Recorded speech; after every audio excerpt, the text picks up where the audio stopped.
puede ser carcinoma gástrico de células en anillo sello. ¿Qué más? Adenocarcinoma tubular, etc. Muy bien, primero. Los criterios generales de malignidad. El primer criterio general de malignidad que encontramos acá es el promorfismo. Significa que hay células de diferentes formas y tamaños. Algunas son redonditas, otras son más irregulares, otras son gigantes. Segundo criterio de malignidad, hipercromasia. Todas las células son hipercromáticas, lo que significa que su material genético es enorme. 23 pares de cromosomas tiene una célula normal. Estas deberían tener al menos 200, 500 pares de cromosomas. ¿Qué más? ¿Qué otro criterio de malignidad tenemos? Desorden, ¿no es cierto? Cada una de estas células está orientada en una dirección diferente. Cada una se va por su propio lado, ¿no? No le funciona la ruedita esta cosa. Muy bueno. Entonces, una célula está así, otra célula está cruzada, otra célula está vertical, otra célula está más oblicua.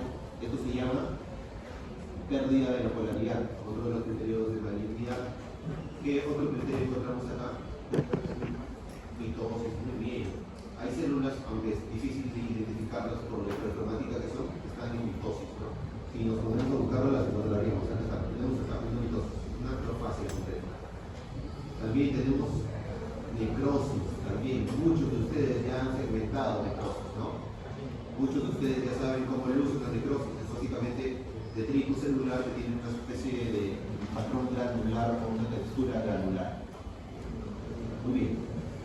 Entonces, aquí ya tenemos que tenemos una neoplasia maligna, no sabemos de qué tipo es, pero tiene los criterios generales de malignidad que ustedes acaban de identificar y que van a venir para este momento del examen. ¿Cuánto día? No. Sí, ya dije que pasa. Chuchu. Muy bien. Acá viene lo más importante del asunto. Las células lucen así, maltratadas, porque son muy delicadas. Y estas células son células de un linfoma gástrico.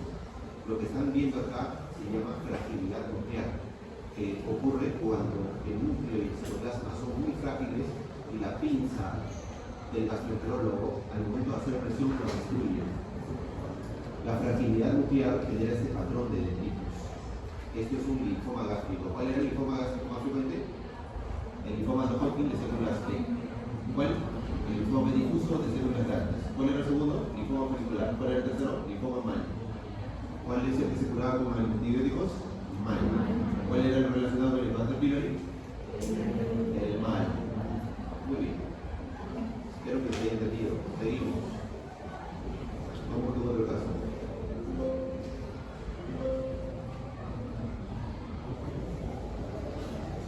Acá tenemos unas biopsias de un cáncer de cervix. Saben, en el útero tenemos el cuello uterino. El cuello uterino podemos tener adenocarcinoma o carcinoma escamoso. Sí. Ambos están relacionados con el virus del papiloma humano. ¿Te dije que sí?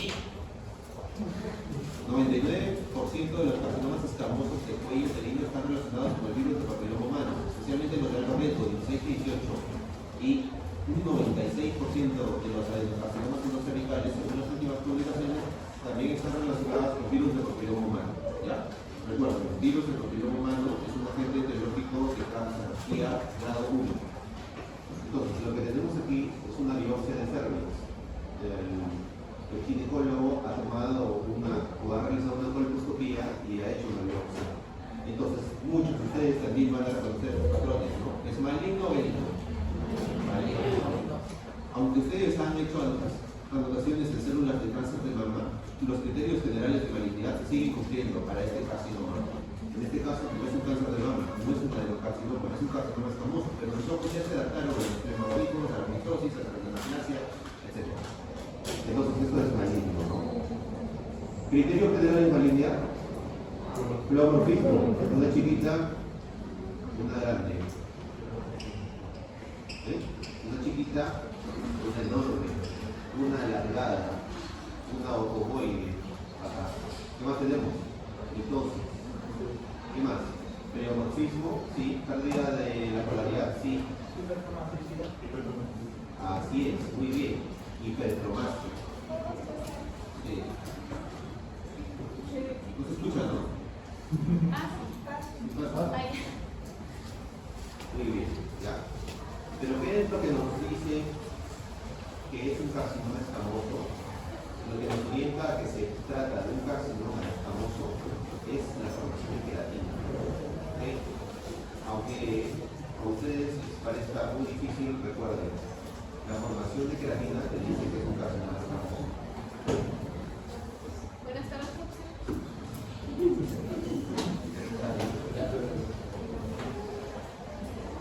Vean esto se llama perlas córneas. Las perlas córneas se caracterizan en células epiteliales escamosas, que carcinomas escamosos están presentes. Entonces acá tenemos perlas córneas. También podemos observar acá estas estructuras en forma de espinas que se conocen como desmosomas.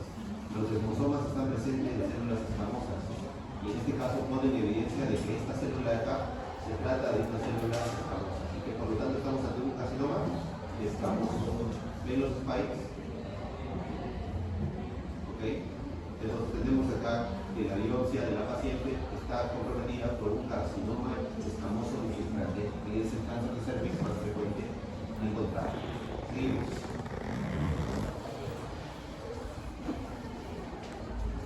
Acá, no sé qué es eso.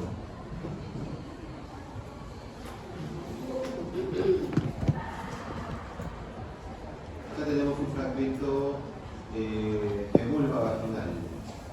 La región vulvar puede también afectarse por neoplasias intraepiteliales, se conocen como PIN, neoplasia intraepitelial. En el cuello uterino tenemos a los famosos NIC, neoplasia intraepitelial cervical. Los NIC en el cuello uterino se clasifican en NIC 1, NIC 2 y NIC 3. Las displasias de bajo grado son los NIC 1 y las displasias de alto grado son los NIC 2 y NIC 3. Todos los NIC las displasias están vinculados con virus del papiloma humano. Y en la vulva vaginal tenemos a los BIN, neoplasias intraepiteliales vulvares, que, oh my god, también pueden ser clasificadas en BIN 1, BIN 2 y BIN 3. ¿Ok? Entonces, en este caso, esto es una biopsia de vulva para buscar, no BIN, acá lo que están buscando es algo que se llama líquen escleroso vulvar. El líquen escleroso vulvar es una enfermedad autoinmune, que es un diagnóstico diferencial de las neoplasias intraepiteliales vulvares. ¿Okay? Como ese no es un tema del curso, lo sacamos. No van a concluir.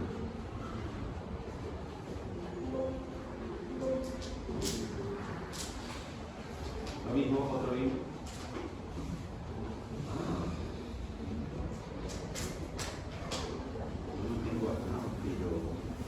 Tenía un buen caso de una biopsia de vulva vaginal comprometida por ácido hialurónico. Muchas mujeres utilizan ácido hialurónico en la región vulvar para generar lo que se denomina armonización vulvar. Y bueno, la paciente había hecho una reacción granulomatosa, ¿no? Pero no lo tengo, ¿no? Pero no sé si lo tengo. Vamos, sigamos.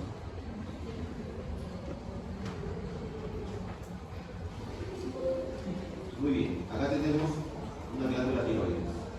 La enfermedad autoinmune más frecuente de la glándula tiroides, tiroiditis crónica de Hashimoto. Nódulo más frecuente de la tiroides, adenoma folicular. Tumor maligno más frecuente de la tiroides, carcinoma folicular. El segundo más frecuente, carcinoma folicular. Entonces, el carcinoma folicular es fácil de ver. Tendríamos a los ojos de la volvanidad, que consiste en un aclaramiento nuclear. Pero lo que tenemos acá es una memoria acelerada. Ya tenemos aquí claramente una región de la tiroides en donde podemos ver una neoplasia bien delimitada que está separada del parénquima tiroideo normal, ¿no? Esta región de acá es el parénquima tiroideo normal y esta región de acá es la del tumor.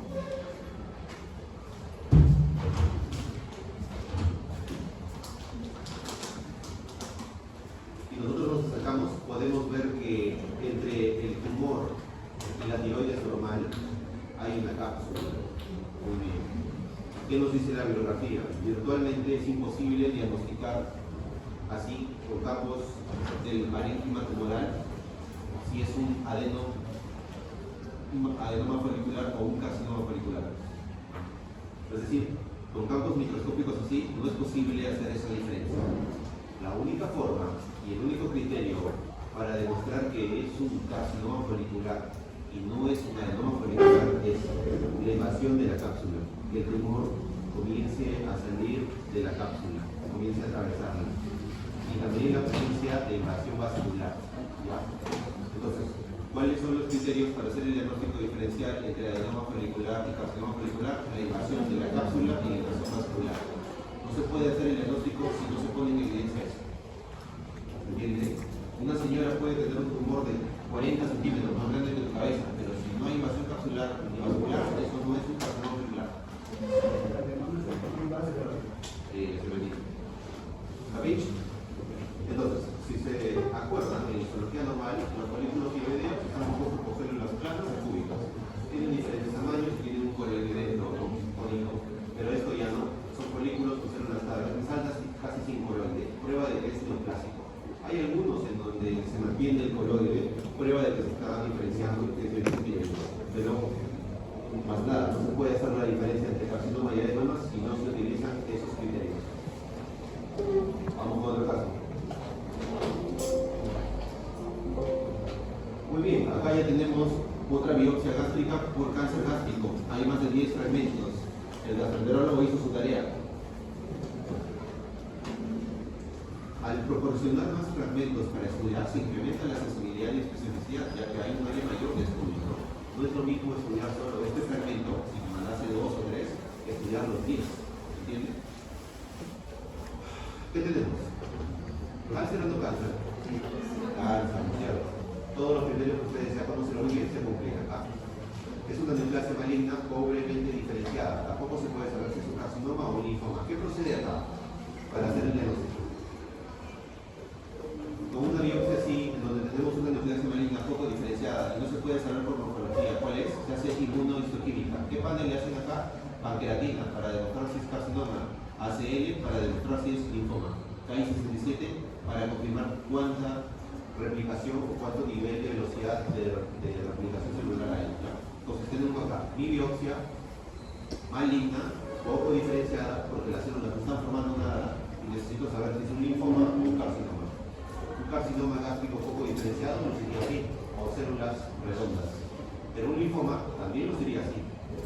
Con la experiencia propia les digo que esta morfología va en relación con linfomas, ¿no? Porque se cumplen los criterios que veíamos en lo otro, que es la fragilidad nuclear. Los núcleos están rompiendo, algo que se ve en linfomas y que no se observa tan frecuentemente en carcinomas. Les estoy dando bastantes datos curiosos. Acá tenemos otro caso, no tengo ni idea de qué es. Ya lo esperamos sobre la base. Interesante, esto es un conducto deferente. Pero si esto es un conducto deferente, significa que pronto vamos a ver un testículo.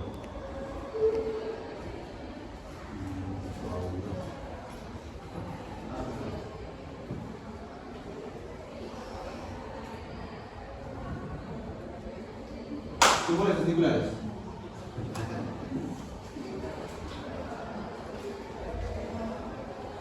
Tumor maligno testicular más común, seminoma.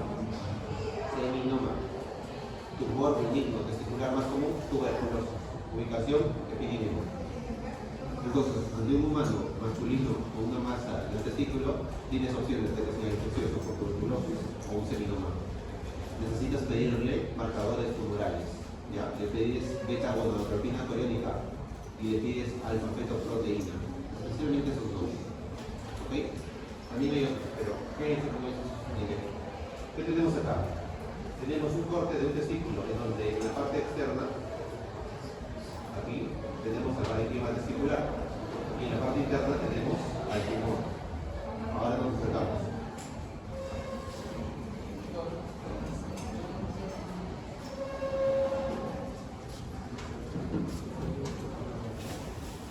Muy bien, acerquémonos al tumor.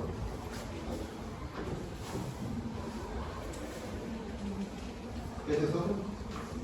Epitelio escamoso. Tenemos epitelio escamoso. Epitelio cilíndrico.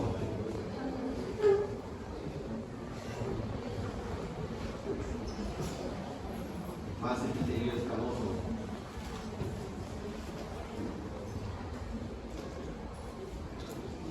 Más epitelio escamoso, que aburrido.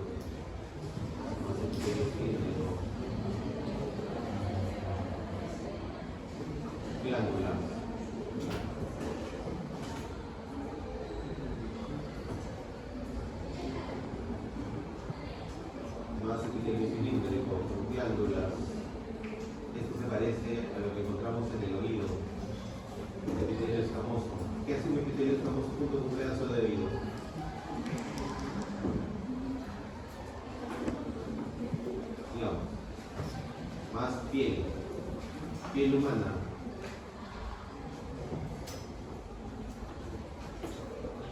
Esto es pulmón. Epitelio bronquial pulmonar.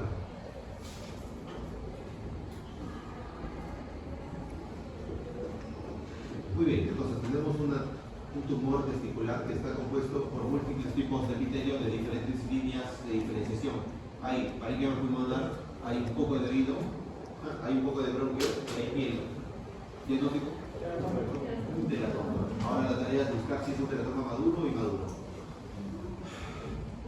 El teratoma inmaduro o exteratoma inmaduro, porque su nombre correcto es tumor de células germinales con componente de teratoma, ¿ya?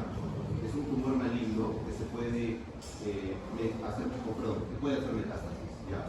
La clasificación de teratomas en testículos ha cambiado. La de teratomas maduros y inmaduros en el ovario continúa, pero el testículo ya no se utiliza eso, ¿ok? Pero bueno, su nivel sería, esto es un teratoma maduro, porque hay elementos maduros de varias líneas de diferenciación, acá hay un poco de cartílago. ¿Ok? Entonces tenemos una masa testicular, este es el testículo normal y este es el tumor. Tumor benigno, ¿no es cierto? Qué buena suerte tiene el chico. A ver, vamos a ver si me encuentro lo más, porque acá hay otra lámina. Vean, más esto es epitelio respiratorio, más piel, o en este caso epitelio escamoso. Esto es cartílago hialino, más piel, un montón de piel tiene. Esto parece piel de cuero cabelludo o piel gruesa. Y ya, no hay ninguna otra situación mala. ¿Qué vemos acá? ¿Qué es esto? Huesos. Entonces, ya acá hay otro pedazo de cartílago. Entonces, ya esto confirma la situación, ¿no? Una tumoración de márgenes bien delimitados que tienen múltiples tejidos de diferentes líneas embrionarias, todos maduros, teratoma. Significa que el paciente se le ha extirpado el testículo con un teratoma maduro y él va a ser muy feliz.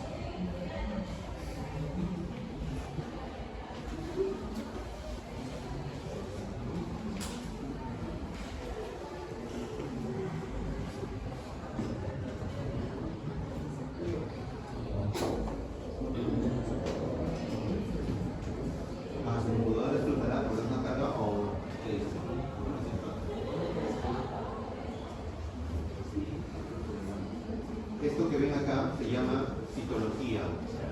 La citología no es como la patología quirúrgica, o sea, lo que se estudian son células o extendidos celulares. ¿Ya? Entonces, esto es una citología proveniente de un procedimiento que se conoce como Papa Nicolau. Papa Nicolau es el procedimiento. Lo que se tiene es una citología cervicovaginal. En el Papa Nicolau lo que tenemos es un extendido de células escamosas del cuello uterino. El PAP es el método de cribaje actualmente para prevención del cáncer de cuello uterino. Todos los hospitales llaman el PAP, especialmente las obstetras. Supongamos que tu número de directora del hospital de las Mercedes te va a encantar. Mientras más PAPs hagan tu gente, mejor para ti. Y sí, antes los cánceres de cervix eran diagnosticados con mucha frecuencia. Pero gracias a la realización de PAPs, la disminución de los casos nuevos de cáncer de cervix es evidente. ¿Ya? Entonces, a través del tiempo en nuestro país y en toda la TAM se ha impulsado la realización de PAPs. ¿Cuál es el problema? El rendimiento diagnóstico de un PAP es de tan solo el 60%. Significa que de 100 PAPs, solo 60 van a ser correctamente diagnosticados, el 40% no. El PAP es un método de cribado. La citología cervicovaginal es un método de cribado. Cribado significa que estamos viendo un montón y sacamos lo máximo posible de positivos. El gol estándar para hacer el diagnóstico de displasia cervical o cáncer de cuello uterino es la biopsia de cervix. ¿Ya?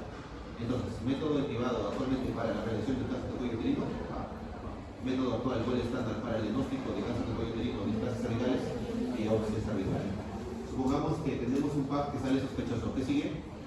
Biopsia. Si el PAP sale negativo, a tu casa.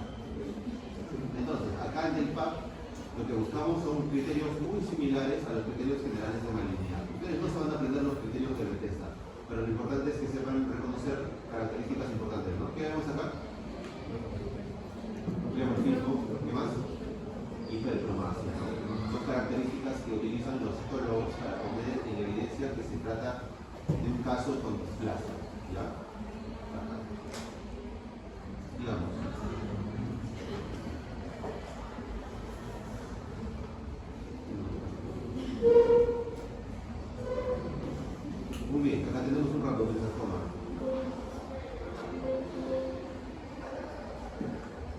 Así como tenemos tumores epiteliales, también tenemos tumores mesenquimales, los conocidos como sarcomas. Los rhabdomyosarcomas son tumores malignos mesenquimales del músculo. ¿Qué? Músculo esquelético. Si fuera de liso sería leiomyosarcoma. ¿Ya? Leiomyosarcoma, sarcoma del músculo liso. Rhabdomyosarcoma, sarcoma del músculo esquelético. Hay dos tipos de rhabdomyosarcomas, los rhabdomyosarcomas alveolares y los rhabdomyosarcomas embrionarios. Los embrionarios son más frecuentes. Característicamente ellos tienen diferencias microscópicas que son posibles de apreciar.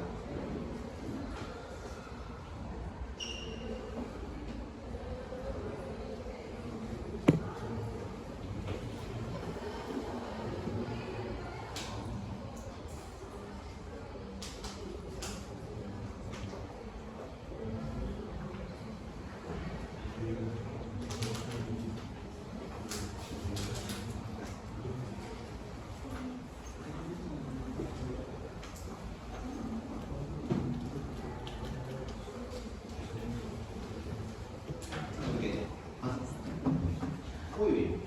A ver, cosas básicas para ustedes. Acá tenemos un rhabdomyosarcoma. Es una tumoración que, si recuerdo bien, estaba en el cuero cabelludo de un paciente. Esta tumoración tiene ciertas características. En este caso, es un rhabdomyosarcoma alveolar. Tenemos acá lo que se denomina espacios alveolares. Son espacios quísticos que contienen o nada o líquido. Y a una característica que orienta a que es rhabdomyosarcoma. Las células se denominan células fusocelulares porque son alargaditas, tienden a ser alargadas. Y 3, comenzamos a ver algo que te dice que es de músculo, que son, miren, estas estructuras de acá. Esta estructura roja son fibras de miosina, lo que te dice que estas células son células musculares. ¿Okay? Entonces ya tenemos 3 de muchos criterios que se utilizan actualmente para hacer el diagnóstico de rhabdomyosarcomas.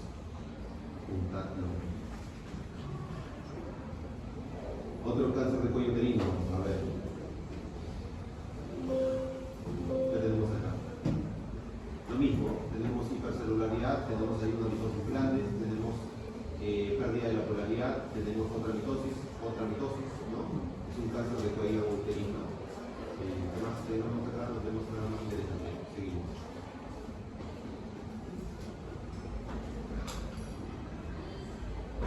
Acá, una tumoración interesante del ovario.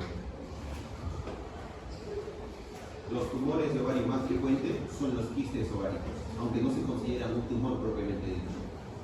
El tumor benigno más frecuente del ovario es el cistoadenoma seroso ovárico.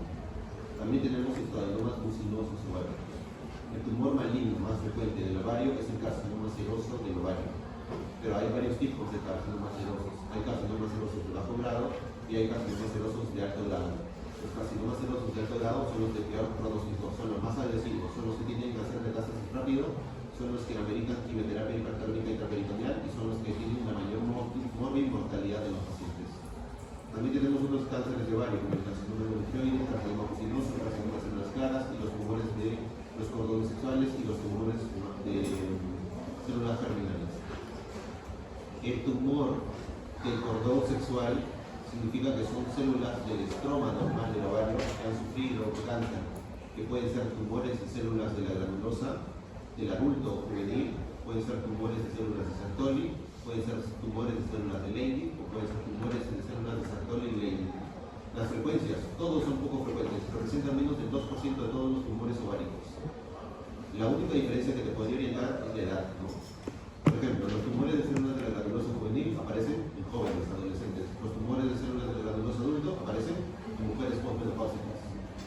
Los tumores de células de Sertoli y Leydig tienen dos grandes picos, antes de los 20 años y después de los 50 años. ¿Ya? Son de los más frecuentes. Y luego tenemos a los tumores de células germinales ováricos, en donde tenemos al teratoma ovárico maduro o inmaduro. Tenemos también al tumor de Joel-Sal o tumor del saco vitelino.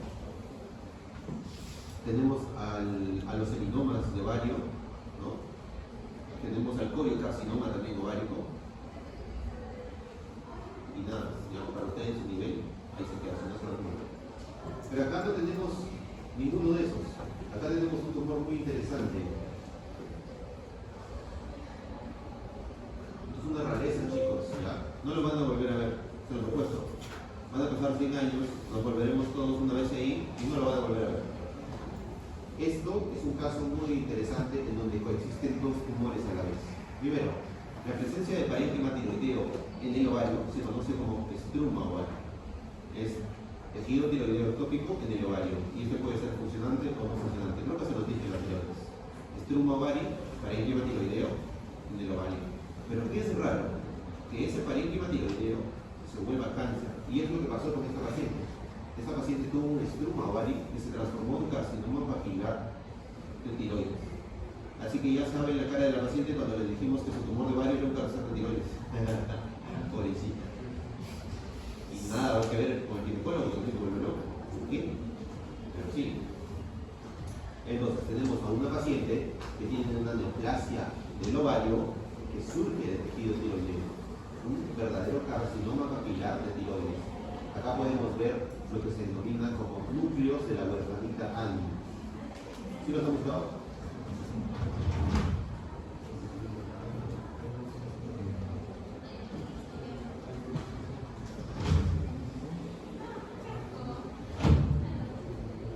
Una de las características que tiene gran peso diagnóstico para el diagnóstico de carcinoma papilar de tiroides es el núcleo, el agregamiento nuclear.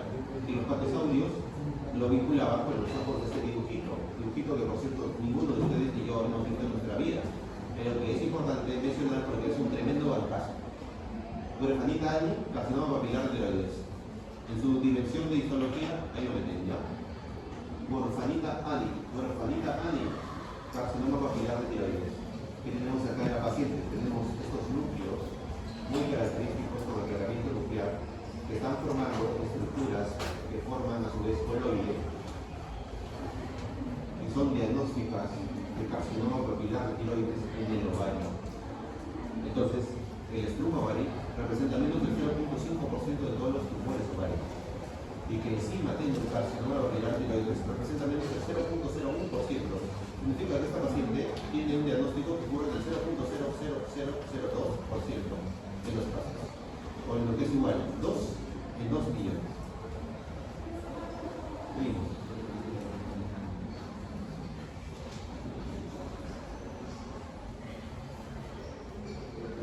Acá tenemos otra biopsia, no tengo ni idea de qué es. Ya, este es un bronquio. Este es un bronquio humano, lo mandan para investigar si hay adenocarcinoma y no hay nada. Así que lo miremos.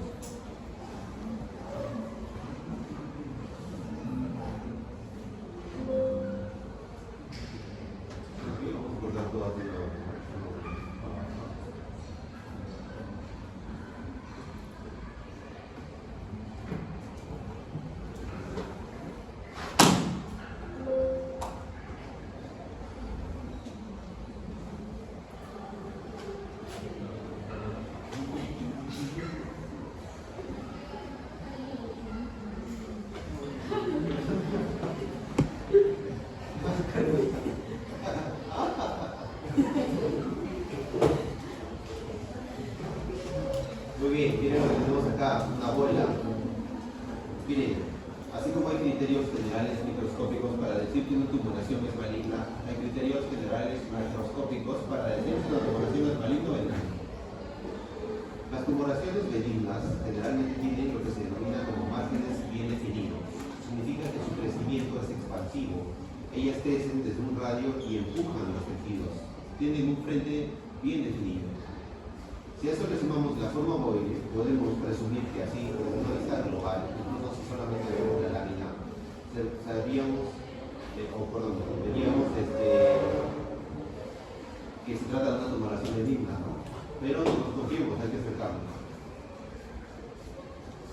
Y, en efecto, no hay ninguno de los criterios de malignidad. Ustedes también han anotado regiones del estroma que tienen estas células, así que para los más avispados sabrán que esto no es maligno, ¿no? Esto es una tumoración nodular muy característica que presenta células inflamatorias e histocitos en su seno, ¿ya? Pero bueno, esto no es un nivel, así que sería muy malo hacerse la pregunta. Pero es benigno, no se preocupen. Seguimos. Tampoco sé qué es esto, pero ¿qué dice? ¿Cáncer? Cáncer, ¿no es cierto? Entonces vemos hipercelularidad. pleomorfismo, hipercromatismo. Sabemos qué es cáncer, eso no tiene ningún problema. Muy bien, ahora el problema es qué tipo de cáncer es. Esto que ven acá es una mitosis atípica. Las mitosis típicas tienen una forma bien definida, ya, la profase, la fase, telofase, etc. Pero las atípicas no, las atípicas tienen múltiples formas. Entonces creo que acá vamos a tener toda una lluvia de atípicas para que estén claros. Primero, algunas mitosis atípicas tienen esta forma de explosión, por eso se les dice mitosis explosivas. Es como si una pequeña granada hubiera caído en el núcleo y hubiera hecho explotar en múltiples fragmentos radiales el material genético. Luego tenemos a las denominadas mitosis multipolares. Esas mitosis que tienen múltiples polos, tienen 3, 5, 7, hasta tienen formas estelares, es decir, de estrellas. Acá tenemos otra mitosis, que es una mitosis que se denomina mitosis granular, porque se forman gránulos de cromatina condensada alrededor. Ninguna de estas son mitosis normal. Acá tenemos otro ejemplo de una mitosis explosiva. ¿Ya? Entonces, en un pequeño campo como este, un campo de gran aumento tiene aproximadamente 500 micras de diámetro. Es decir, ahí. En un campo como este ya tenemos 4 mitosis. Eso es demasiado. Significa que si multiplicamos por 10, o sea, en 10 campos tendríamos 40 mitosis. Es una bestialidad de mitosis. ¿Ya? Confirmamos que se trata de un tumor maligno. Ahora hay que determinar qué tipo de tumor maligno es. Este patrón, en donde encontramos células fusocelulares, es un patrón que observamos en sarcomas. Y los sarcomas también tienen este patrón que ustedes van a poder apreciar acá. Tal vez para ustedes es difícil de ver, ¿no?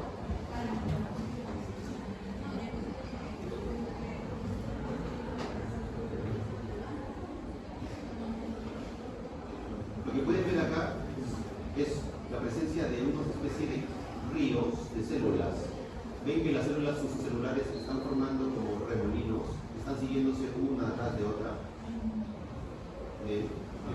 Este clúster de células sigue un patrón que envuelve a este otro grupo de acá. Acá tenemos otro clúster que sigue este patrón. Tenemos otro que sigue este patrón. ¿Sí?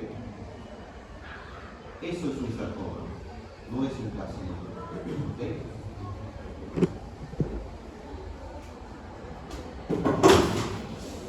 Sí, más fuerte.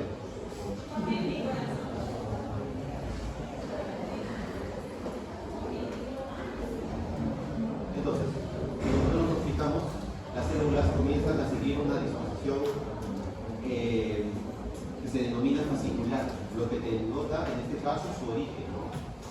Un origen maligno mesenquimal. Eso más el pleomorfismo marcado de las mitosis elevadas nos pone en evidencia de que acá tenemos un sarcoma pleomórfico. ¿Ya? Ese sería el diagnóstico para este caso. Vamos con uno de los cánceres más frecuentes observados. Esta es una biopsia core de cáncer de próstata, perdón, de mama.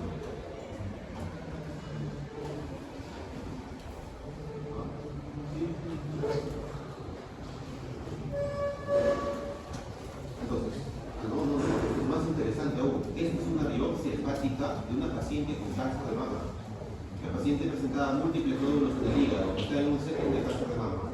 Obviamente el oncólogo y el cirujano oncólogo necesitan saber si hay un cronismo metastásico del cáncer de mama. Así que lo que tenemos acá es parénquima hepático aparentemente normal, más parénquima hepático aparentemente normal.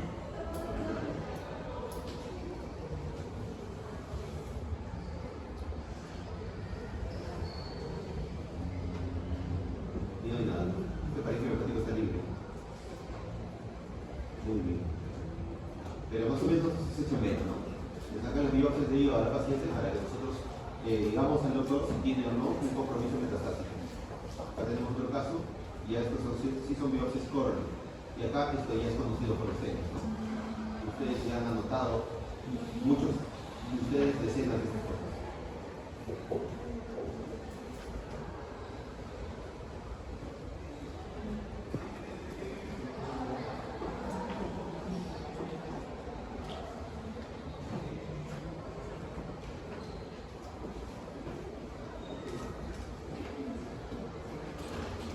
Entonces, ¿qué tenemos acá? Los criterios generales de variabilidad, pero también tenemos estructuras tubulares, ¿no? ¿Qué tipo de carcinoma sería este? El carcinoma infiltrante de la mama de tipo NST. se llama la enfermedad de Cóceco. También tenemos acá desmoplasia, ¿no? La desmoplasia es otro de los criterios generales de malignidad. Ya tenemos varios. Entonces tenemos un carcinoma infiltrante de la mama y un carcinoma infiltrante de tipo NST de la mama, ¿no? Los patólogos tienen que hacer la grabación de este carcinoma en base a lo que se denomina score Nottingham, ¿ya? Score Nottingham, que se utiliza actualmente como estándar para determinar qué tan severo es. Pero ya saben que al final lo más importante para hacer el diagnóstico de cáncer de mama es la inmunohistoquímica. Acá tenemos otro tumor, en este caso es un testículo de un paciente que presenta un rhabdomyosarcoma. Los rhabdomyosarcomas testiculares también son tumores conocidos, no todos los tumores de testículos son seminomas, Diosar, coleocarcinomas, etc. También puede haber rhabdomyosarcomas. En este caso lo que tenemos es una matriz mixoide, esto azul que estoy señalando es mixoide, y tenemos fibras musculares, lo que te indica que es un rhabdomyosarcoma.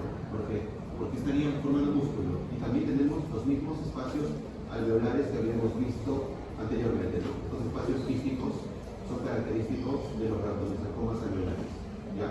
En este caso, obviamente se necesita inmunohistoquímica para confirmar el diagnóstico.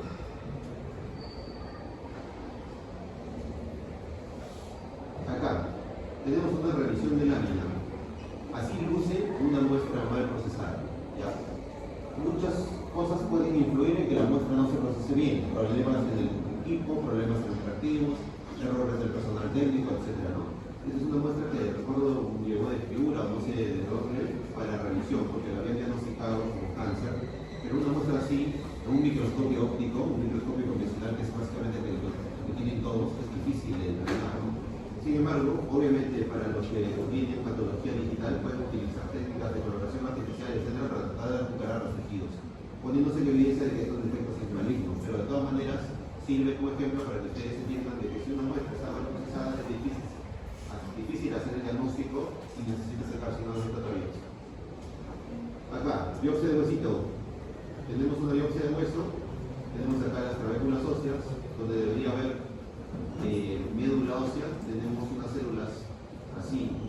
Esto es un diagnóstico de cáncer, ¿no? Es una metástasis al hueso. Entonces tenemos una metástasis ósea. ¿Qué tipo de cáncer ha hecho metástasis? Si recuerdo bien, quizás esto haya sido una metástasis de un cáncer de mama, ¿ya? Entonces, obviamente los cánceres de mama pueden hacer metástasis al hueso y generar en este caso daño óseo, fracturas óseas, etc.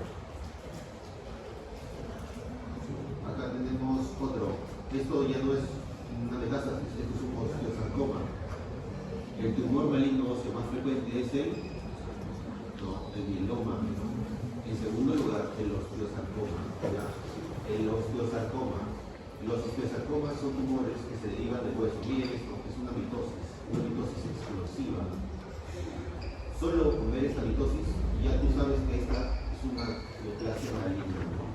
El criterio que se necesita para hacer el diagnóstico de osteosarcoma es la formación del hueso, lo que se denomina formación de osteoide. Y acá lo tenemos. Una cosa es una trabécula ósea madura, como esta de acá, y otra es la formación de hueso maduro. Una trabécula ósea madura va a tener ciertos componentes. Por ejemplo, 1, la matriz de osteoide. 2, osteocitos atrapados.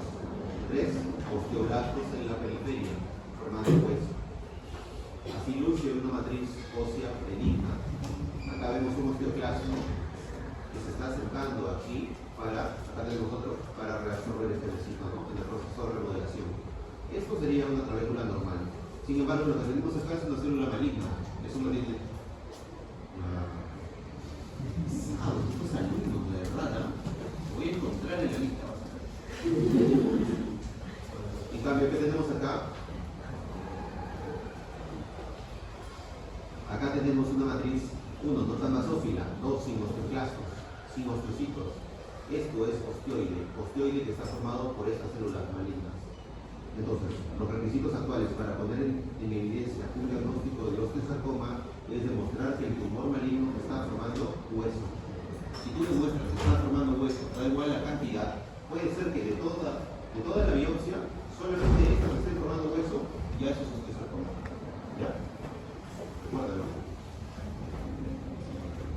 Aquí tenemos otro tumor. Muy bien, es una masa bien delimitada.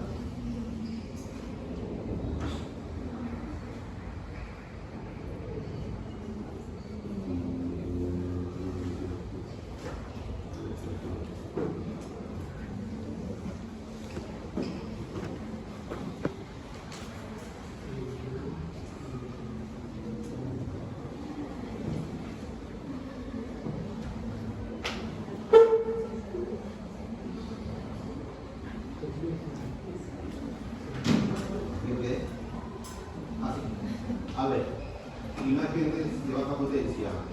Primero, tenemos una tumoración de márgenes bien definidos, expansivos. La tumoración está localizada por debajo de la epidermis, es decir, en la dermis. Como vemos, el frente que separa la dermis normal con el tumor es bien definido. Entonces, si tenemos una tumoración expansiva de márgenes bien definidos, que está con una buena interfaz entre el tejido normal y el tumor, sabemos macroscópicamente de que se trata de un tumor benigno, ¿cierto? Acerquémonos. Si fuera un tumor maligno, el tumor hubiera invadido la piel, las células tumorales se hubieran metido al interior de la epidermis y hubieran salido por fuera. Como vemos, la epidermis los está soportando. Otra de las pruebas de que se trata de un tumor benigno. Si nosotros nos acercamos, encontramos células poco diferenciadas. Lastimosamente este tampoco es su nivel, pero quiero que sepan esos criterios generales, ¿ya? Entonces acá ya tenemos varias cosas, ¿no? 1. Sin destrucción de la epidermis suprayacente. 2. Márgenes bien definidos. 3. Crecimiento expansivo. Esto es un diagnóstico de neoplasia benigna, ¿no? Seguimos. Acá, ¿qué es esto?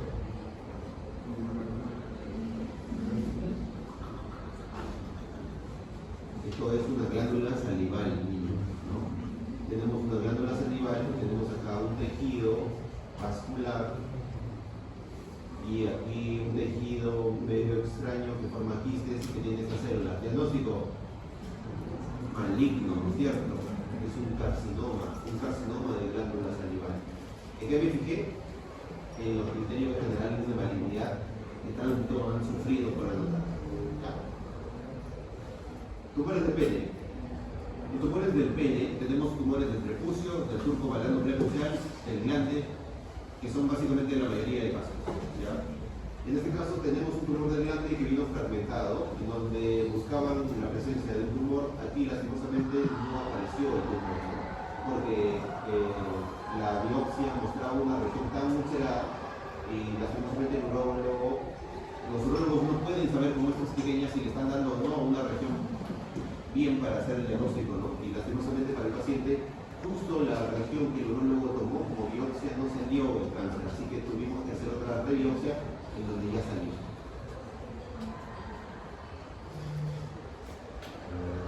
Acá hay otro glande y aquí ya salió el tumor, ¿no?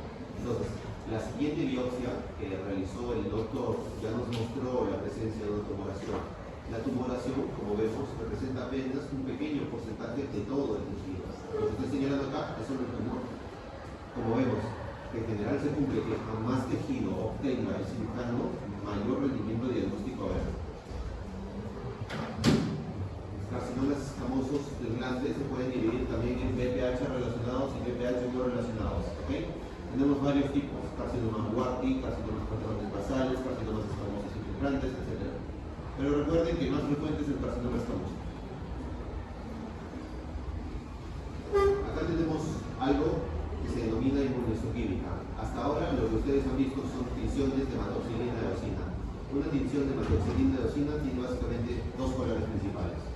Uno, la hematoxilina, que si nosotros utilizásemos hematoxilina teñiría todo de color azul, ¿no es cierto?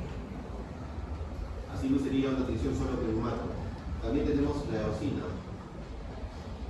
La eosina solo teñiría todo de rojo. La combinación de hematoxilina y eosina nos da como resultado la tinción de HE, que es la tinción de rutina, ¿no? Donde se mezclan los dos colorantes, hemato y eo, hemato y eo, hemato y eo, así. ¿Qué pero en inmunohistoquímica no se utiliza eosina, solo se utiliza hematoxilina, porque se está utilizando un colorante que se denomina cromógeno. El cromógeno se revela con peróxido de hidrógeno. Creo que sigo apuntando. Inmunohistoquímica, no se utiliza eosina, se utiliza cromógeno, utilizando peróxido de hidrógeno. El patrón de tinción es de color marrón. Ver a esto al microscopio es sumamente complicado porque los microscopios tienen muchas limitaciones. Lo ideal es tener un escáner de láminas para poner en evidencia esto, expresiones de tinción. El escáner, al tener tanto detalle, al ser un dispositivo que logra generar objetos de 0.13 micras por píxel, nos puede revelar la presencia de expresiones. Esto a cualquier patólogo utilizando un microscopio convencional no lo va a ver, ni siquiera con lupa. En cambio, si tienes una pantalla de 36 pulgadas frente a ti, pues lo va a ver. O tienes un modelo de inteligencia artificial que sea capaz de separar el canal marrón del canal azul. Canal marrón, canal azul, canal marrón, canal azul. ¿Ok? Esto se trata de un colangiocarcinoma. El colangiocarcinoma es un tumor de las vías biliares. Hasta el 60% de los colangiocarcinomas expresan lo que se denomina como CD56, un marcador de inmunohistoquímica que confirma el diagnóstico del origen biliar de la neoplasia. No todos los colangiocarcinomas lo van a expresar, pero aquellos que sí lo expresan, el CD56, pues bien. Si nosotros podemos aumentar el canal gamma, incluso podemos teñir artificialmente más esas zonas y poner en evidencia las zonas donde se está expresando el marcador de inmunohistoquímica. En un microscopio convencional óptico se vería así, ¿no? Ven lo difícil que sería para un patólogo no tener los adecuados dispositivos. En cambio, a aquellos servicios de patología en el país o en la actividad privada que obtenemos nosotros tecnología, podemos incrementar el contraste y la saturación y facilitar la interpretación de la expresión de inmunohistoquímica, ¿no? Encontrando las células que lo expresan. ¿Entienden?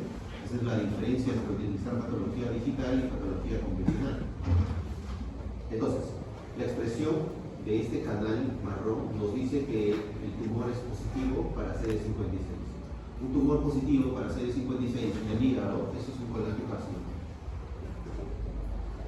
Y para hablar más de los colangiocarcinomas, para recordarlos, ¿no? Ahora tenemos un ejemplo que es sobre inmunohistoquímica. Así luce una inmunohistoquímica nuclear. Vemos núcleos negativos y vemos núcleos positivos. También tenemos núcleos fuertemente positivos y núcleos moderadamente negativos, núcleos débilmente, fuertemente positivos, moderadamente positivos, débilmente positivos, ¿no? Quiero que sepan algo, mis niños. Ustedes logran saber que uno tiñe más fuerte que el otro de acuerdo a su conocimiento y experiencia previa, ¿no? Pero sepan de que el color en pantallas tiene un perfil que se mide en canales. Los radiólogos y los patólogos ven o utilizan pantallas para hacer el diagnóstico, necesitan pantallas que estén calibradas, que tengan certificación médica. Existen varias marcas en el mercado que tienen certificación médica. Idealmente podría utilizarse también los monitores profesionales que utilizan los cineastas o fotógrafos profesionales o colorizadores profesionales, porque el espacio de color debe ser, al menos el sRGB, más de 10 millones de colores. Esto es muy importante porque cada uno de estos píxeles que conforman una imagen tiene un valor. Ustedes acá en la esquina inferior derecha van a poder ver tres valores: 235, 240 y 248. En líneas generales, mientras más cercano esté al cero un valor de píxel, más oscuro es. Y mientras más cercano esté a 255, es completamente blanco. Entonces, los valores en píxeles van desde 0 hasta el 255. 255 claro, 0 oscuro. En radiología y en patología se utilizan esos valores para poner en evidencia la intensidad de la expresión. Radio opaco, radio lúcido, hipercromático, hipocromático, moderada tinción, débil tinción. ¿Ok? Entonces, para ustedes esto les puede parecer débil tinción y esto les puede parecer negativo. ¿Ven el problema? Si dejamos que los humanos sean los que interpreten de acuerdo a su subjetividad y sabiendo que las mujeres tienen una mejor percepción del color, pues tenemos un problema de interpretabilidad y estandarización, ¿no? Pero estos colores son valores que cualquier modelo de IA es fácil de aprender. Por eso es que existen estos tipos de software que permiten automatizar en este caso el análisis justo así. Entonces el software mide ya los valores de intensidad y es capaz de sacar porcentajes. ¿Me entienden? ¿Se entiende o estoy hablando chino?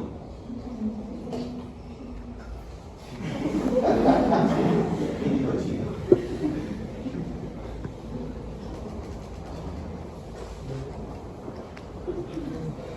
Bueno, su computadora no se puede, felicidades a ella. Entonces, ¿qué tenemos ahora? Los patólogos, los que no disponen de este tipo de tecnología, cuando quieren sacar porcentajes de positividad, necesitan contar con sus ojos y tal vez con una reglita, no sé cómo le dirán, 100 células y determinar de estas 100 células cuántas son marroncitas. ¿Se entiende, no? Como yo te digo, dame el porcentaje de positividad en todo ese campo. Pues tú vas a tener que contar todas las bolitas y sacarme el porcentaje de las bolitas marrones con azules, ¿no? Y lastimosamente esto antes se hacía y se hacía en una zona del tejido. ¿Sí? Supongamos que el patólogo lo hace en 20 campos de gran aumento, el patólogo hubiera podido abarcar solo esta zona, pero ahora, si tú tienes un dispositivo como este, puedes usarlo en todo el tejido, ¿ya? Y vamos a ver cómo su computadora explota. No creo que explote.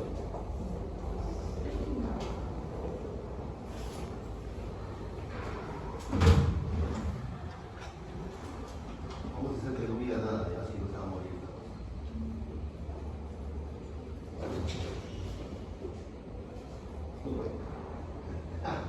Señor. Pero eso es porque es una computadora normal, común y corriente, ¿no? Pero los dispositivos que nosotros usamos nos permite hacer la detección en todas esas células. Entonces, no hay humano que pueda contar los casi 6 o 10 millones de células que hay ahí. ¿Entienden? Esa es la diferencia. Esa es una enorme brecha que hay entre profesionales. Pero lo importante es esto. El diagnóstico actual por inmunohistoquímica nuclear está automatizado. El estándar actual es utilizar IA. Y estos modelos que utiliza este software son modelos básicos. Este software utiliza 3 modelos básicos: los random tree forest o bases de árboles aleatorios, los KNN o K-vecinos más cercanos, y redes convolucionales simples. Son 3 cosas que se utilizan en radiología, en patología, en medicina interna, en gastroenterología, etc. La elastografía de mama utiliza random tree forest. Esto de acá que han visto es random tree forest, bosques de árboles aleatorios. Cualquiera de ustedes que se acerque al diagnóstico oncológico o radiológico, a la ayuda de asistencia a imágenes como medicina nuclear, por ejemplo, o radiooncología, va a utilizar estos algoritmos para hacer sus diagnósticos, ¿ya? Ellos van a hacer la chamba por ustedes. Entonces acá no hay que, doctor, se equivocó, no eran 10, no lo hice yo, lo hizo la IA. Y esto es tecnología antigua, tiene más de 20 años. Muy bien, sigamos. Acá tenemos otra inmunohistoquímica, en este caso un marcador citoqueratina CK7, ¿no?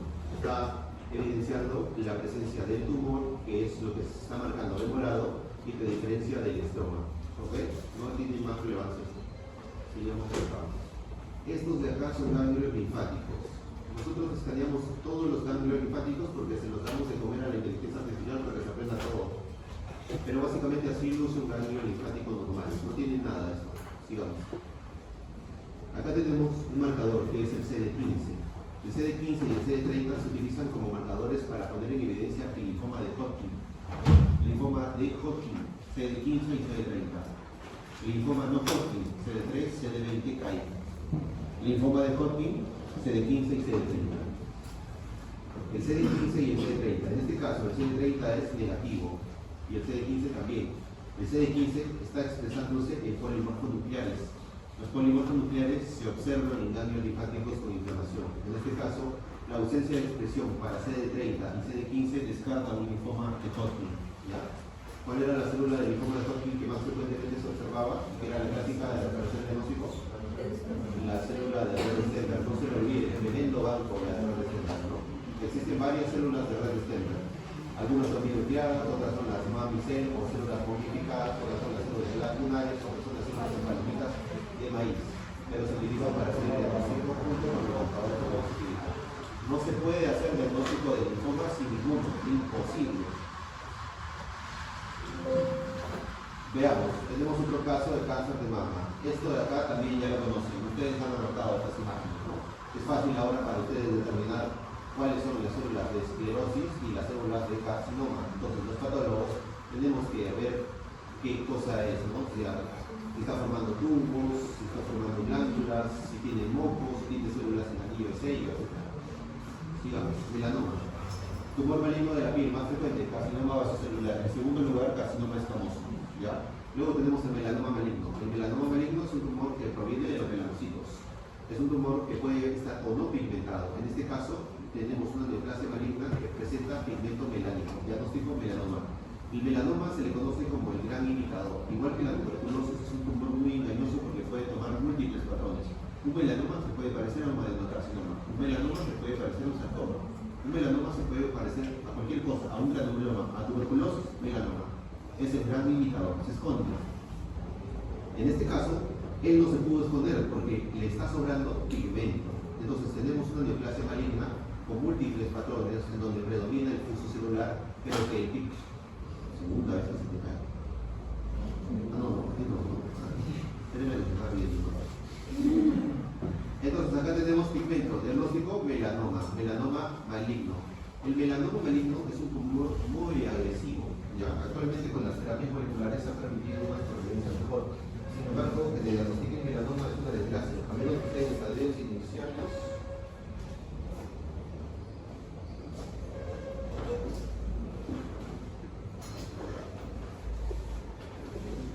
A menos que estés en estadios iniciales, va a ser mal.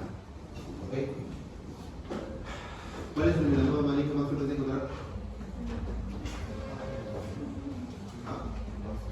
El melanoma acral, ¿cierto? El melanoma acral se caracteriza por lesiones maculares oscuras, irregulares, que crecen rápido en el tiempo, que aparecen súbitamente y que están presentes, por ejemplo, en la planta del pie. Todos examinen a su papá, a su mamá, a su abuelita, a su hermana en las plantas de los pies, porque muchos pacientes tienen tumores así en las plantas de los pies y no se enteran. ¿Ya? Les apuesto que la mitad de ustedes ni se ha revisado la planta del pie hace 2 semanas. Entonces, cualquier mancha así es anormal y debe ir urgente al cirujano. Sí, pero urgente. ¿Ya? Bien, incluso una mancha tan pequeña así, si crece rápido en el tiempo, esto es un signo de alarma para melanoma. ¿Okay? Los melanomas sacrales también pueden aparecer en la uña. Característicamente, los melanomas sacrales de la uña tienen un tamaño continuo, ¿no? Si el tamaño del tumor de la uña es más pequeño en la base y más grande arriba, eso no es un melanoma, es una melanomita. Pero en este caso, cuando el tumor se mantiene así, es homogéneo o incluso crece más en la base, significa que es un melanoma. Entonces, los pacientes que tienen estas manchas oscuras en la uña, en este caso está en el centro, esto es un signo de alarma, porque una melanomitia o melanomitia no está presente en el centro, está presente desde la base. ¿Ok? Entonces, manchas así de oscuras, una neoplasia o un nevo o un lunar que aparezca súbitamente, crezca rápido en el tiempo, tiene bordes irregulares, es muy oscuro, incluso rojo, es un signo de alarma tremendo y el paciente necesita sí o sí diagnóstico y tratamiento. Tratamiento aquí, sacar los 3 dedos del pie. Tratamiento aquí, amputar todo el dedo de la base. Tratamiento aquí, ya lo dije. Tratamiento aquí, sacarle todo el tobillo. Ya. Y no solo eso, se le sacan los ganglios coclíneos. Ese es el tratamiento acá. ¿Qué cuesta el dedo? Pues chao todo el dedo, incluso todos los dedos de la mano y con los ganglios axilares. ¿Ok? ¿Se entendió? Por eso es que es muy agresivo. Muy bien, sigamos. Acá tenemos otro, no sé qué es esto. Es una mastitis. Causas de mastitis en el Perú. Las causas más frecuentes de mastitis en el Perú son las mastitis agudas infecciosas, inespecíficas y las mastitis por tuberculosis. ¿Ya? Este es un caso de una mastitis aguda que se denomina eosinofílica microquística porque forma estas estructuras quísticas pequeñas. Si nosotros podemos apreciar, vamos a tener estructuras quísticas oscuras, no con tejido adiposo, no se confundan. Las zonas de inflamación van a presentar estas estructuras quísticas pequeñas. Estas estructuras quísticas nos dicen que es una mastitis aguda quística. Corynebacterium es una de las causas más frecuentes, así que hay que hacer división grande. Acá tenemos otro ejemplo, en este caso de una displasia de cervix, ¿no? Así luce un epitelio cervical normal. Un epitelio cervical normal tiene un epitelio basal, el estrato espinoso, granuloso y nada más. No es un epitelio queratinizado. Puede tener paraqueratosis, sí, pero así luce un epitelio normal. Los núcleos chiquitos, ordenaditos, todo muy bonito, feliz, como ustedes hacen el examen. Y así luce una displasia de cervix.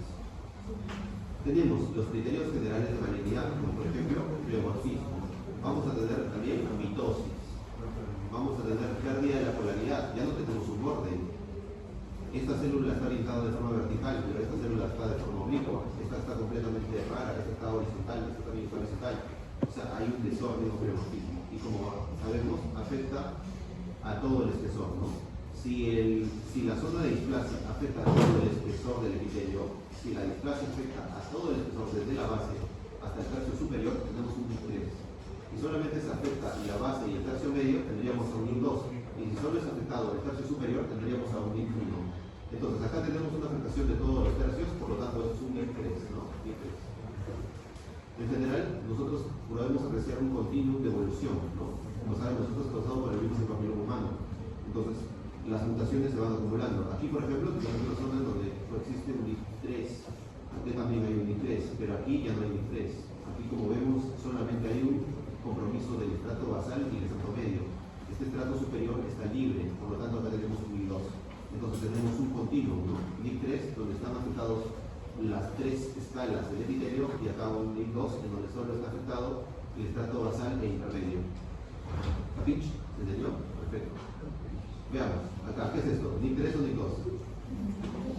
NIC3, muy bien, acá, NIC3. Acá, NIC3, que se va hasta el fondo. Acá, NIC3. ¿No? Acá, NIC3, ¿no? Muy bien. Sigamos. Neoplasias endometriales. Las neoplasias endometriales pueden ser, por ejemplo, los pólipos endometriales. Los pólipos endometriales se caracterizan por tener lo que se denomina arterias hialinizadas.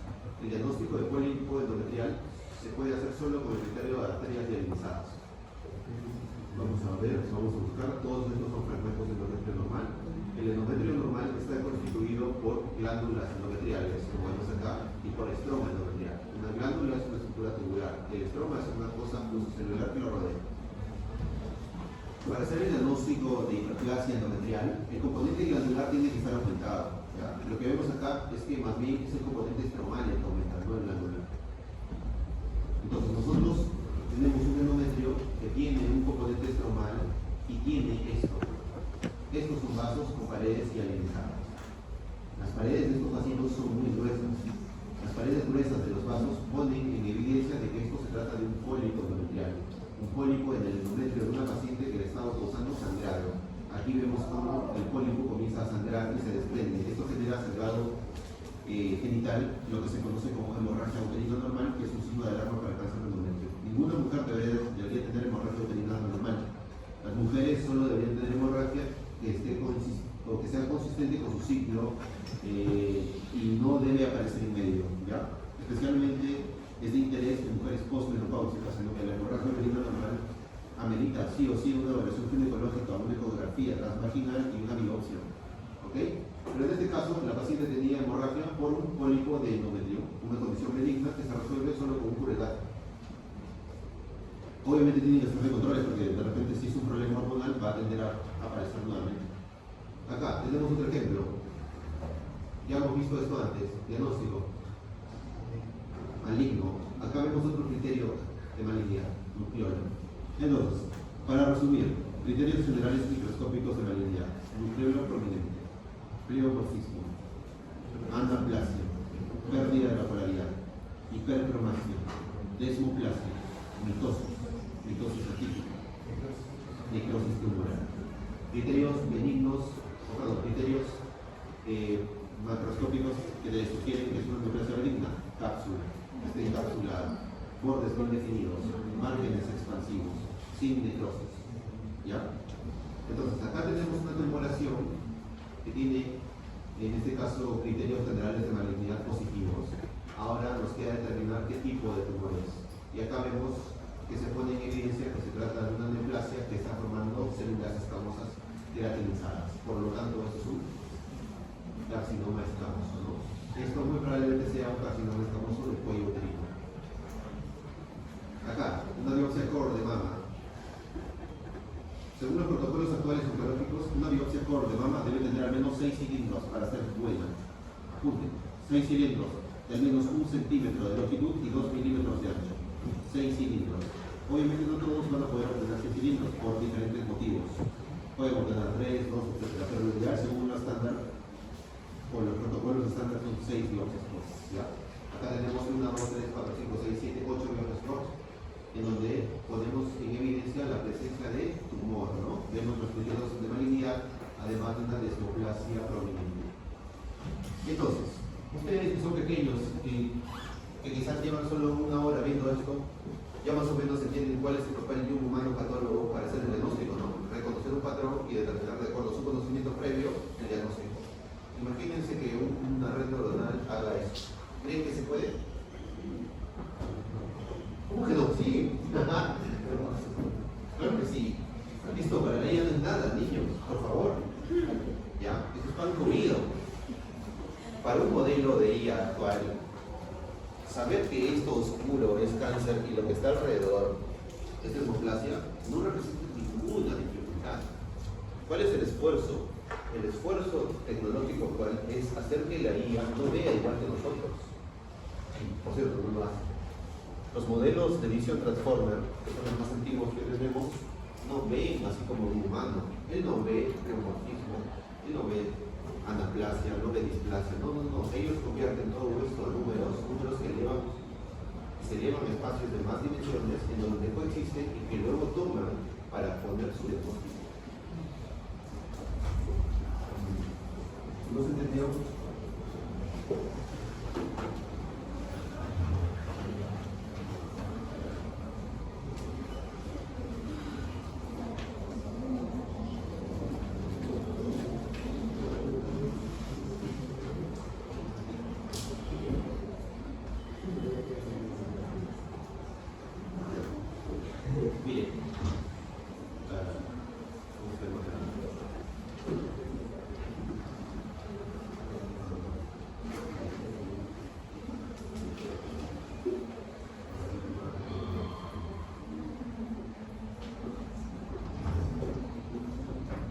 Mire, esto es un ejemplo de cómo ve una red convolucional, que es una red para ver artificialmente antigua. ¿Ya? Como sabemos, los primeros modelos que se utilizaban eran modelos recurrentes, luego se iban convolucionales, luego se iban transformer y luego siguen otras arquitecturas, entre ellas las secretas que nosotros tenemos, ¿no? En este caso, este es un ejemplo práctico en donde se muestra cómo ve una red convolucional. Una red convolucional a una red convolucional tú le pasas una imagen y ella es capaz de ver, entre comillas, o sacar sus predicciones, encontrando patrones en cada convolución que cada vez son más complejos. Lo que ustedes ven acá como tonterías significa algo para estas cosas. Son datos, funciones matemáticas y concretas. Entonces, ¿cuál es el meollo del asunto? Todas las publicaciones de investigación, no solamente en patología, sino en cualquier otra rama de las ciencias de la salud, como por ejemplo radiología, la misma medicina, la clínica, etc., busca encontrar patrones ocultos. Lo que los humanos son incapaces de ver, los modelos de IA sí. ¿Ok? Entonces, la investigación actual se trata de encontrar patrones ocultos, cosas que nosotros no podemos ver porque obviamente nosotros cuando vemos algo no vemos así. En realidad, más o menos sí, porque la retina funciona de esta manera, pero en nuestra conciencia no ocurre eso, ¿no? Nosotros vemos de acuerdo a lo que nosotros conocemos. Y si antes no lo hemos visto, no lo hemos conocido, nunca lo vamos a ver. ¿Ya? Y vamos. Acá tenemos una metástasis de cáncer de mama. Esta es una metástasis ósea, nos dice la información. Pues acá tenemos un poco de músculo esquelético, debería aparecer hueso, acá está. Tenemos trabéculas óseas, entonces sabemos que se trata de una biopsia de hueso y deberíamos encontrar la neoplasia cerca, ¿no? Y acá está. ¿Okay? Ya ustedes las conocen a estas señoras. Es una metástasis, un carcinoma infiltrante de la mama. ¿Okay? Yo sé que muchos, a los que no les ha tocado estas imágenes, ni idea. Pero levanten la mano a quien les ha tocado a esas niñas. ¿No es cierto? Ya les es más fácil a ustedes, los que han anotado a estas señoritas, saber que se trata de cáncer. Pero a los que no les ha tocado, ni se imaginan que era cáncer. ¿Ya? Digamos. Acá tenemos otro ejemplo. Este es un colangiocarcinoma. Es un buen diagnóstico. Fue alineado. ¿Ven los criterios generales de malignidad? ¿Oye, creen que no lo vieron allá? Muy bien. Las neoplasias del hígado pueden ser hepatocarcinomas o colangiocarcinomas. ¿Ya? El hepatocarcinoma proviene de los hepatocitos. El colangiocarcinoma proviene del epitelio biliar. No entiendo. Para conocer este grupo. En este caso, los colangiocarcinomas tienen varios factores etiológicos. ¿Recuerdan el factor etiológico asociado con la venta en supermercados? En la exposición a las fenoles, los tickets. Esta paciente era una paciente que trabajaba imprimiendo en la municipalidad de Chiclayo. Esta señora trabajaba en el municipio de Chiclayo y estaba en contacto con toners de impresoras. Así que, como sabrán, su riesgo de hacer colangiocarcinoma era 60 veces. Así que toma ya, colangio. Esto de acá es una mitosis. Lo que ven acá es un nódulo de regeneración hepática. Esto es el hígado tratando de regenerar, pero nunca va a poder porque esta tumoración le va a ganar. Entonces, ¿qué tenemos acá? Tenemos zonas en donde el hígado trata de defenderse, regenerándose, inflamación, pero tenemos al cáncer que se está abriendo paso. ¿Sí? Entonces, si nosotros nos acercamos, vemos su morfología, ¿no? Caprichosa, irregular, con pleomorfismo. Miren, esa célula ósea. Obviamente es muy diferente ver esto en una computadora o una pantalla versus verlo en vivo, ¿no? Pero de todas maneras es importante recordar que este tipo de diagnósticos, a veces cuando son difíciles de hacer, se pueden poner en evidencia como inmunohistoquímico. Acá tenemos otro ejemplo, y ya el último para irnos. Estos son carcinomas de células claras del endometrio. El cáncer del endometrio más frecuente es el carcinoma endometrioide. Luego tenemos el carcinoma seroso del endometrio. Luego tenemos el carcinoma mixto. Y luego tenemos el carcinoma de células claras. El carcinoma de células claras del endometrio se denomina así porque las células tienen un citoplasma claro. Carcinoma de células claras del endometrio. Además, las células tienen un núcleo prominente y también van a tener lo que se denomina como cuerpos eosinofílicos. Entonces tenemos carcinoma de células claras del endometrio. 1. Citoplasma claro. 2. Glóbulos o cuerpos eosinofílicos. 3. Nucleolo prominente. ¿Sí? Si nosotros nos ponemos a observar, vamos a poder ver a los cuerpos eosinofílicos por todos lados. Estas manchitas que ven acá, estas bolitas, todos son cuerpos eosinofílicos. ¿Ya?